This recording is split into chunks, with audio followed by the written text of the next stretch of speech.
Master Jet, may update po ba kayo sa new guidelines ng Special Hardship Allowance or SHA? Salamat. Please hide my identity.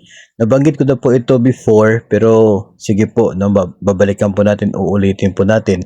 Ito pong Special Hardship Allowance for the year 2024 ay hindi pa po, no, hindi pa po nagre-release, no. Pending pa po lahat kasi waiting pa sa isa pong DepEd order na ilalabas, no, kasi nga yung guidelines ng SHA, Special Hardship Allowance, ay depende po sa DepEd order.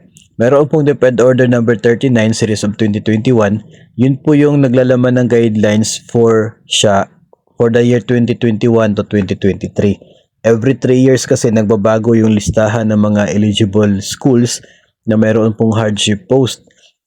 And that's also the chance na magkaroon ng improvement doon po sa guidelines ng hardship allowance na ito for teachers. So, in short, every 3 years po nagbabago yon.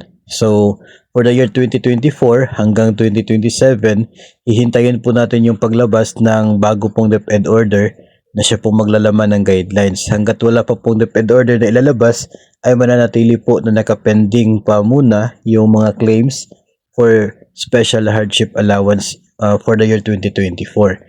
Wala pa po tayong alam kung sino-sino po yung mga magiging bagong eligible at ano po yung mga improvements, mga pagbabago na magiging bagong basihan naman ng hardship allowance na ito. So, hintayin po natin yung DepEd order na yon at the moment po na lalabas yun ay pag-usapan po natin kaagad para aware tayo kung eligible ba kayo sa inyo pong station o kaya sa sitwasyon po ng inyong paaralan dito sa Special Hardship Allowance for public school teachers.